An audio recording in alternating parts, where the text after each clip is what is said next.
Hello friends, आ गया है location का चैप्टर नंबर 468। तो चलिए ज्यादा देर ना करते हुए करते हैं चैप्टर की शुरुआत। मैं हूं प्रिया, वेलकम टू प्रीमी कैन। जैसा कि पिछले चैप्टर में हमने देखा था कि छोटे डैनियल की भी अल्टर इंस्टिंक्ट जाग चुकी थी और वो बड़े डैनियल से लड़ने को तैयार था। इस चैप्टर की शुरुआत भी वहीं से होती है, जहां पर हम देखते हैं कि वॉरेन चाय, केवोन एंड वास्को बहुत ही ज्यादा हैरान है जब छोटे डैनियल उठता है। वास्को कहता है कि इस छोटे डैनियल ने मुझे मारा। हाँ, व्हाट द हेल, ये क्या हो रहा है? ऐसा कैसे हो सकता है? ये उठ कैसे सकता है? और यहाँ पर क्या चल रहा है? दोनों ही डैनियल एक दूसरे के आमने सामने आकर खड़े हो जाते हैं। दोनों ही डैनियल एक दूसरे की आंखों में देखकर घूरते हैं और लड़ाई करने को तैयार हो जाते हैं। इससे पहले कि बाकी तीनों जो यहाँ पर खड़े हैं वो कुछ करते, लड़ाई शुरू हो जाती है। दोनों ही डैनियल एक दूसरे को पूरी तरह से मारना शुरू कर देते हैं। यहाँ पर वास्को की वॉइस ओवर हमसे कह रही है कि उस वक्त बस हम तीनों के दिमाग में यही चल रहा था, एक ही जैसा थॉट हमारे दिमाग में आ रहा होगा उस वक्त की अगर हम इस लड़ाई में घुसे तो हम सब मर सकते हैं, हमारा भी यही हाल होगा, हमें भी पीछे धकेल दिया जाएगा। क्या मैं ये कर सकता हूँ? क्या हम तीनों ये कर सकते हैं? यही मेरे दिमाग में चल रहा था। इन्हीं बातों के बीच में वहां पर हम देखते हैं कि छोटे डैनियल और बड़े डैनियल की बुरी तरह से फाइट शुरू हो जाती है। एक दूसरे को दोनों उठा उठा कर पटकने लगते हैं। एक सीन ऐसा आता है जहां पर छोटा डैनियल बड़े डैनियल को उठाकर ग्रैपल करके गिराने की कोशिश करता है, लेकिन बड़ा डैनियल खुद को संभाल कर इसे ही उठाकर पटक देता है। उसके बाद छोटे डैनियल भी कम नहीं है, वो बड़े डैनियल को उठाकर मारने की कोशिश करता है, लेकिन बीच में बड़ा डैनियल इसे बहुत ही जोर से दीवार से पटकता है और वहां पर इसे घूंसे से मारने की कोशिश करता है। इसी बीच में छोटा डैनियल खुद को बचाकर इस पर वार करना चाहता है, तब बड़ा डैनियल पीछे हट जाता है। इसी बीच में कैरी, केवोन और वॉरेन आपस में बात करते हैं कि हमें तो बस ऐसा लग रहा है कि ये सब क्या है, हम तो बस एक ही चीज कर सकते हैं, इन्हें देख सकते हैं, इनकी टेक्निक्स को अपने आंखों से फॉलो कर सकते हैं, ये जिस तरह से मूव कर रहे हैं। वास्को कहता है कि अमेजिंग, क्या बात है, कितनी अच्छी टेक्निक है, ऐसा लग रहा है कि एक साथ बहुत सारी टेक्निक का बुके यहाँ पर आ गया हो। अब वॉरेन कहता है कि क्या लगता है जेरी, तुझे क्या लगता है कि इन दोनों में से कौन जीतेगा? तब जेरी कहता है कि मुझे समझ में नहीं आ रहा, लेकिन एक चीज कह सकता हूँ कि छोटा डैनियल, इसकी साइड को ही पीछे हटना पड़ेगा। देखो, इस तरफ देखो, तुम ध्यान से देखो, ये दोनों एक ही तरह की मूव्स को, टेक्निक्स को यूज कर रहे हैं। एक पल के लिए तो ऐसा लग रहा है कि ये दोनों बिल्कुल एक जैसे हैं। हमारे सामने दो फाइटिंग मशीन्स लड़ रही हैं। ध्यान से देखो जेरी, केवोन, यहाँ पर क्या हो रहा है? दोनों ही ऐसा लग रहा है कि एक दूसरे की तरह मूव यूज कर रहे हैं और सामने हो भी यही रहा था कि दोनों ही डैनियल वही मूव्स यूज कर रहे थे जो दूसरा यूज कर रहा है। पहले एक ताइसोमो की तरह वार करता है, तब दूसरा भी उसी की तरह वार करता है। फिर छोटा डैनियल जी चैंग क्वेक के अटैक को यूज करता है तो बड़ा डैनियल भी जी चैंग क्वेक के स्टाइल में इसे मारता है और बिल्कुल सिमिलर मूव्स ये ट्राई कर रहे थे, जिस पर जेरी, केवोन कहता है कि चाहे ये दोनों सिमिलर क्यों ना दिखाई दे रहे हो, लेकिन ध्यान से देखो, एक चीज है जो तुम भी नोटिस कर सकते हो। सामने देखो, ये बिग पंक, ऐसा लग रहा है कि इसे बहुत ही ज्यादा एक्सपीरियंस है। हाँ, लिटिल डैनियल भी उसी की तरह मूव कर रहा है, लेकिन उसके अंदर एक्सपीरियंस की कमी है। लेकिन बिग पंक, इसे देखो, इस बड़े डैनियल को, इसकी मूव्स बहुत ही शार्प है। ऐसा लग रहा है कि इसने पता नहीं कितना फाइटिंग का एक्सपीरियंस लिया है। मुझे तो बिल्कुल भी समझ नहीं आ रहा कि इतने दिनों से तो ये वर्कर्स के कब्जे में था, कब इसे चांस मिल गया इतना स्ट्रॉन्ग बनने का, इतनी सारी फाइटिंग मूव सीखने का, इतना ज्यादा स्ट्रॉन्ग ये कैसे बन गया? देखो जेरी, मेरी बात को ध्यान से सुनो। अगर हम लिटिल डैनियल की साइड से देखें तो ऐसा लगता है कि वो सामने वाले की मूव्स को कॉपी करने की कोशिश कर रहा है, और इस बात को हम समझ भी सकते हैं क्योंकि लिटिल डैनियल ऐसा ही कर रहा था, वो कॉपी करके ही तो अटैक करना सीखा है। और ये बात वॉरेन ने नोटिस भी कर ली थी। तब आ गई ये वॉरेन कहता है कि तुमने बड़े पंख को देखा, इसकी साइड को देखो, ये जिस तरह से लड़ रहा है, समझ में भी नहीं आ रहा कि यहाँ पर कौन लड़ रहा है।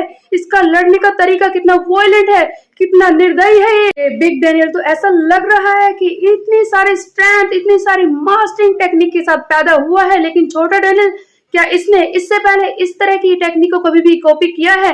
क्या ये कर पाएगा? छोटा डैनियल पूरी कोशिश कर रहा था बड़े डैनियल को मारने की, वो अपना पूरा जोर लगा रहा है, लेकिन इस वक्त बड़ा डैनियल एक बहुत ही खतरनाक मोड़ में आ चुका है जो इसे उठा उठा कर पटक रहा था। छोटे डैनियल ने भी इसे बुरी तरह से मारने की कोशिश की है, लेकिन आखिरकार ये फाइट खत्म होती है जहां पर दोनों ही बुरी तरह से घायल हो जाते हैं। ऐसा लगता है एक पल के लिए कि दोनों ही बेहोश हो चुके हैं, लेकिन तभी बड़ा डैनियल उठता है और एक केकड़े जैसे स्टाइल में खड़ा हो जाता है, दोनों हाथों को पीछे करके। वो हॉरर फिल्मों में दिखाते हैं ना, पीछे हाथ करके उल्टी चाल चलते हैं भूत, वैसा ही कुछ बड़ा डैनियल खड़ा हो जाता है और पीछे मुड़कर ही वास्को की तरफ देखता है। वास्को तो शौक में है कि अब क्या करे, यहाँ से निकले या फिर से फाइट करे। तभी हम देखते हैं कि बड़ा डैनियल इन तीनों की तरफ बढ़ता है लड़ाई करने के लिए। अब वॉरेन चाय, जेरी केवॉन एंड वास्को के पास कोई ऑप्शन नहीं है इससे ही फाइट करने के अलावा। बड़ा डैनियल आगे बढ़ रहा है, तभी वॉरेन चाय की वॉइस ओवर हमें सुनाई देती है कि तुमने इतनी बुरी तरह से लड़ाई की है, तुम काफी ज्यादा थक चुके हो। मैं तुम्हें समझा रहा हूँ कि तुम्हें इसी वक्त यहाँ पर रुक जाना चाहिए, वरना तू बाद में पछताएगा कि मैंने तेरा क्या हाल किया है। तुम लोग क्या सोच रहे हो वहां पर खड़े होकर? क्या तुम मेरी बात से सहमत हो? क्या तुम ये कर सकते हो? मैंने तो अपना मन बना लिया है, क्या तुम लोग ये कर पाओगे? उधर वॉरेन चाय के मन में चल रहा था कि क्या मैं ये कर सकता हूँ, इतना ज्यादा लड़ने के बाद मैं पहले ही थक चुका हूँ। तभी जेरी केवॉन कहता है कि ऑफ कोर्स हम ये करने वाले हैं, हमारे पास कोई ऑप्शन नहीं है। लेकिन वो मन में सोचता है कि क्या मैं भी ये कर सकता हूँ? ये तो बहुत ही अनफेयर होगा, मेरी बॉडी मूव भी नहीं कर पा रही सही से। क्या मैं इस जैसे इंसान से लड़ सकता हूँ जो कभी भी होश में नहीं रहता, किसी को भी मारने को तैयार हो जाता है? वास्को कहता है कि मुझे माफ कर दो डैनियल, मेरे पास कोई ऑप्शन नहीं है।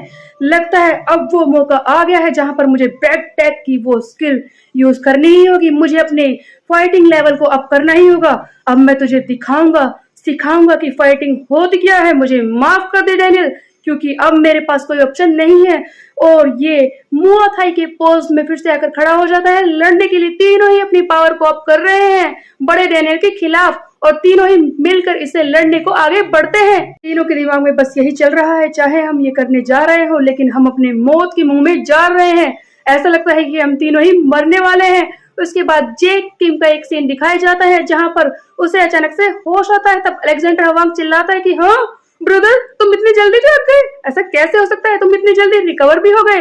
तब जेक कहता है कि वैसे मेरी बॉडी ऐसी ही है, मैं जल्दी से ठीक हो जाता हूँ, लेकिन तुम ये बताओ कि यहाँ पर एक्चुअल में हुआ क्या था? पर अलेक्जेंडर हवांग बताता है कि आपको कुछ भी याद नहीं। जेक ब्रदर, सैमुअल स्यू आपको मारने की कोशिश कर रहा था, वो अपने होश में नहीं था। सैमुअल ब्रदर ने तो आप पर एयर कंडीशनर भी उठा लिया था, उन्होंने आपको मारकर बेहोश कर दिया था, लेकिन अचानक से आपको होश आ गया ब्रदर, और आपने सैमुअल ब्रदर को बहुत ही बुरी तरह से पीट दिया और अब आप होश में आ गए। आपको कुछ भी याद नहीं है क्या?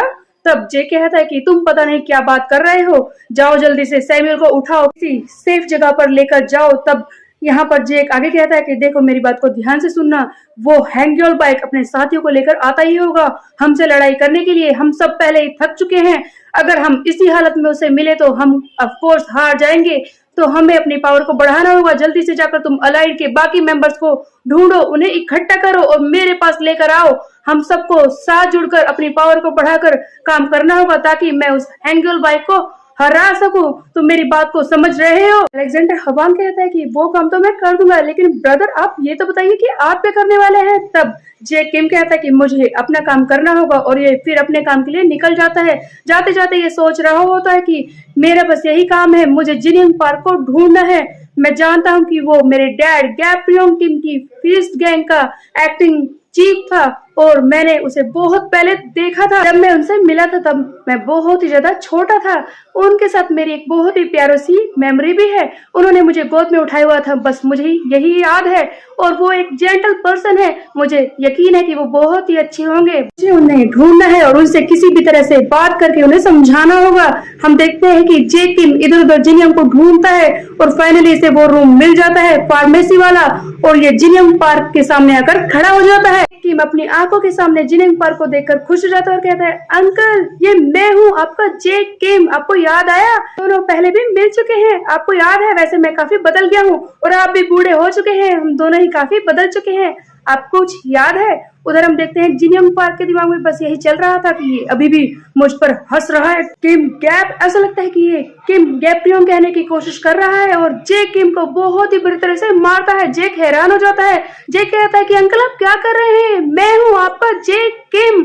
तब जिनियम पार्क आगे बढ़ता है और कहता है कि तेरी इतनी हिम्मत, तू यहाँ पर आया कैसे?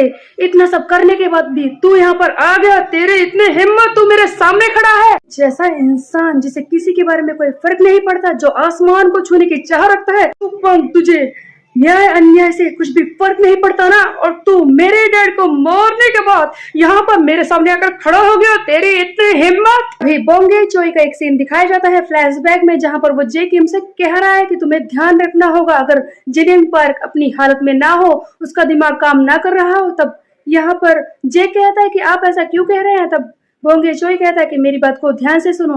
वक्त ऐसा था जब उसने एक बहुत ही बड़े ट्रुथ को फेस किया था। मैं नहीं जानता कि एग्जैक्टली हुआ क्या था, और मैं बता भी नहीं सकता कि वो क्या सोच रहा होगा, पर हो सकता है कि वो तुम पर अटैक करे, और हो सकता है कि वो तुम्हें मारने की भी कोशिश करे। इस वक्त वो अपने होश में ना हुआ तो हो सकता है कि वो तुझ पर वार करे, तुझे केयरफुल रहना होगा। हम देखते हैं कि जेक किम भी लड़ने को तैयार है अपने डैड कैप्रियन किम के स्टाइल में। तब जिन्यूंग पार्क कहता है कि तेरी इतनी हिम्मत, तू उसे कॉपी करने की कोशिश कर रहा है मेरे सामने। तूने ये रास्ता चुन लिया है, तू अभी भी स्ट्रगल कर रहा है उसे कॉपी करने में। हाँ, तेरी ये आखिरी विश है तो मैं इसे ग्रांट करता हूँ। तू कॉपी करना ये टैलेंट देखना चाहता है ना, तो मैं तुझे सिखाता हूँ कि कॉपी करना क्या होता है। बस तू यही देखना चाहता है। तुझे पता है जिसके अंदर कोई टैलेंट नहीं होता वो भी किसी और को कॉपी करने की कोशिश करता है। असली कॉपी करना क्या होता है, आज मैं तुझे दिखाता हूँ इसका लेवल। और हम देखते हैं कि जिन्यूंग पार्क खड़ा हो जाता है जेक किम के सामने लड़ने के लिए अपने उस पुराने वाले अंदाज में। तो ऐसा लगता है कि जिन्यूंग पार्क का टैलेंट कॉपी करना ही है, ये भी डैनियल की तरह दूसरों की मूव्स को कॉपी कर सकता है।